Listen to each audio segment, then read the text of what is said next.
Dutegerezwa gutaha. Ayo ni amwe mu majambo y'Imana umuyobozi w'ishengero ry'Abadiventiste munsi w'indi mu Burundi Pastor Nshimirimana Dieudonné yashikirije kuri isabato y'igenekerezo rya 25 mu Kakaro mu 2026 mu bikorane vy'insago vyari vyatunganijwe n'intara mvugabutumwa ya Nyanzarake iri muri misiyoni ya Gitega. Ico gikorane kikaba cari cabereye ku ishengero ry'Abadiventiste munsi w'indi rya Nyanzarake, hakaba hari hakoraniye amashengero ashika 15.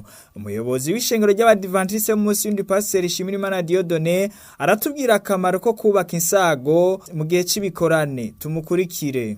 Imisi mikuru y'insago tuyibona mu isezerano rya kera, igihe Abisirayeli baba bibuka ingene Imana yabanye nabo bari mu bugaragwa. Ariko mu isezerano rishasha nanone ku Badiventiste b'umunsi w'indwi, twebwe ntabwo tuba turiko turibuka ingene Imana yabanye natwe mu bugaragwa, kubera ko n'Abisirayeli uwo munsi mukuru wanabibutsa ko ari inyambukira n'ingenzi muri iyi si. Natwe rero nk'ishengero ry'Abadiventiste b'umunsi w'indwi tuba twibuka ko turi ingenzi n'inyambukira muri iyi si, ko aha turi atari iwacu, ko hari ibihe nyabuna tuzova muri iyi si tukigendera iwacu mw'ijuru. Rero nk'uko n'Abisirayeli bavyibuka, natwe rero tuba turiko turibuka koko yuko igihe cyo kuza kwa Yesu kitwegereje, kugira ngo nyabuna twitegurire kuzomusanganira. Ubundi insago nk'uko tuzibona mu isezerano rya kera, ariko kandi ku Badiventiste b'umunsi w'indwi tubibona ibikorane ubwavyo vyitwa ngo ni ibikorane vy'insago. Mu Congereza ni camp meetings. Ukuvuga ngo rero camp ni gukambika. Birumvikana ko hariho ababikora ntibakore izo nsago, ariko rimwe na rimwe nibaza ko biba bivanye ubunyantege nke canke kutinjira neza na neza mu nyandiko turaba ico twategereza gukora, ariko kandi bikavana n'igihe, bikavana no gutahura ubundi uko vyatanguye bikorwa muri kahise siko bikorwa uyu munsi. Ndibuka kera hari igihe bakora iminsi 3, bagahera kuwa gatanu wa Bibiliya, kuwa gatandatu kw'isabato bakaba barahejeje, ariko barahavuye barongeramwo bakora indwi yose. N'ubu nanone ugiye kubaza ababa bakambitse n'ababa batakambitse ingene ivyigwa bitandukanye bahigira, ingene ababa bakambitse baronka umwanya uhagije wo kwiga, kubera ko mw'ijoro mu gitondo ugacuraba baba batakambitse umwanya baba bafise wo kwiga ingene ubungana. Mu vy'ukuri baba bakambitse nibo baba bafise umwanya uhagije wo kwiga Bibiliya. Indwi imwe mu mwaka wose ni ikintu coroheje cyane. Abantu bakwiye kwitegurira bakaza bagakambika ku rusengero, bakaza biteguriye nyabuna kwiga vyimbitse ivyamwemu ivy'Imana, kugira ngo turushirizeho kwitegura gusanganira umwami wacu. Ijambo noshikiriza bariko baradukwirikirana nuko Yesu Kristo umwami wacu Yesu agiye kuza. Hanyuma iyo tuvuze ko agiye kuza biradusaba kwitegura, kandi kurusha uko twamye tubivuga muri kahise. Sigitito Yesu azoza, inyandiko zeranda zirabitubwira. Agiye kugenda yasize abwiye intumwa ziwe muri Yohana 14 ku murongo wa mbere gushika ku wa gatatu, gushika ku murongo wa gatatu ati nimuhagarika imitima yanyu, mwizere Imana nanje munyizere.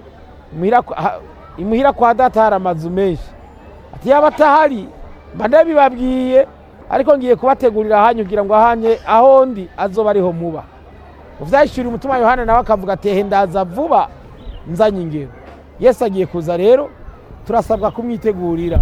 Pastor Niyubahwe Eric, umurongozi wa misiyoni ya Gitega, arashima cyane ukuntu yasanze abizera abanyanzarake uko bitabiriye ivyo bikorane. Nawe tumukurikire. Bagiriwe amahigwe mw'uyu mwaka haraba bikorane by'insago bitandukanye n'ibindi byari byarigeze kubaho, kubera ko haba mu byabaye mu gice ca mbere, haba no mu byabaye mu gice ca kabiri, byarabonekanye ko abizera babyitabiriye cyane, kandi nk'uko biri bivuga barakora insago ku bwinshi, yemwe n'ahantu bahora babyitabira umenga nta nguvu nyinshi zirimwo, ariko uyu mwaka byabaye ibidasanzwe.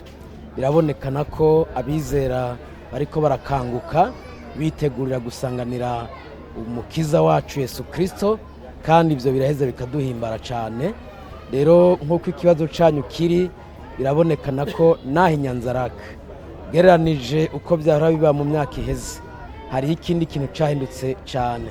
Nkako hano Inyanzarake twagiriwe amahirwe adasanzwe, ibikorane byaremeshejwe, harimo umuyobozi w'ishengero ku rwego rw'igihugu, akaba ari nawe aserukira ishengero imbere y'amategeko, Pastor Nshimirimana Dieudonné. Murumva rero nk'uko byategerezwa kuryoha cyane, kandi namwe nk'uko mwagerageje kubikurikirana, insago udafise ka kuma kagezweho kitwa drone, kuziharura cyangwa uzifotore byari ibintu bigoye cyane. Ni nyinshi rwose, abizera bari baryohewe kandi bari benshi cyane, wari umunezero udasanzwe.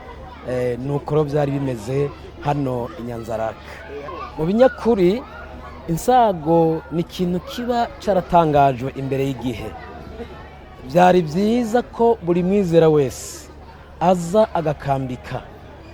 Bamwe baritwaza yuko baje bagasiga inzu zonyine boshobora kubiba, ariko Imana ubwa mbere niyo ifise ijambo rya nyuma kuri buri kintu. Rero akamunotera abatashoboye gukambika uyu mwaka nuko bo kwitegura kugira ngo mu mwaka uza bazobe babyiteguriye neza, maze bize bikunde nabo bashobore gukambika, maze umunezero uzorushizeho kuba mwinshi. Nkako iyo abantu bakambitse usanga ari byiza cyane, kubera ko baba bafise umwanya wisanzuye wo kwiga ibyigwa byinshi, baba bafise umwanya wo kumenyana n'abandi bagenzi babo, baba bafise umwanya wo kuramukanya n'abo bataherukana, kandi baba bafise umwanya wo kweshanja canke kuraba guhanahana ubumenyi no gukomezanya no kuja hamwe kugira ngo basenge. Kiba ari ikintu cyiza cyane. Nico gituma akamunotera nuko mu mwaka uza bovyitegurira, abatakambitse nabo bagakambika, ariko kandi abakambitse nabo ntibaze basubira inyuma cyangwa ngo basigare inyuma, ahubwo nabo nyene bazobe bari mu kibanza cyo gukambikamwo. Imana ihabwe icubahiro. Pastor Ntahimera Jean Marie asanzwe arongoye iyo ntara mvuga butumwa ya Nyanzarake, aratubwira umunezero yagize muri ivyo bikorane. Tumukurikire. Muri bikorane by'insago nakoze ikintu cyanteye umunezero, no kubona twari kumwe n'abayobozi, na cyane cyane umuyobozi wacu wa Union y'u Burundi n'umufasha wiwe, hamwe n'umuyobozi wa misiyoni yacu y'ubuseruko bw'u Burundi cyari Gitega, hamwe n'umufasha wiwe, tukabisozera turi kumwe n'umunyamabanga nshingwabikorwa.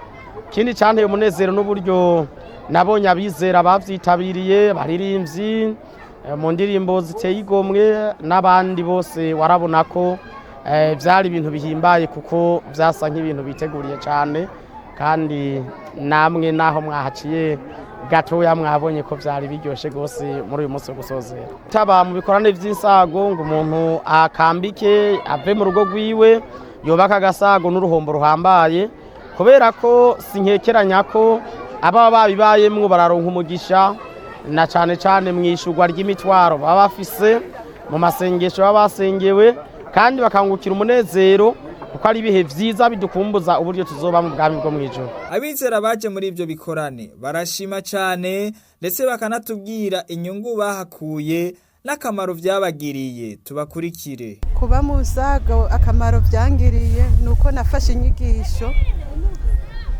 mu buryo buhagije, nta gucerwa, nta vyiyumviro byo kuvuga ati mbega iby'imyitwarariko y'ibikorwa by'iwanje, nuko namanje kuyihagarika nkafata inyigisho mu mwanya bihagije. Aha mu nsago byaratworoheye cyane, kubera ko tugeze mu nsago twahuriye n'imiryango itandukanye, twahurira n'amakwaya atandukanye, na cyane cyane bitugaragariza urukundo, tukabana dufashanya mu vy'Imana no vy'umubiri, bikatuma tubana hafi na bagenzi bacu no kumenyana kudasanzwe.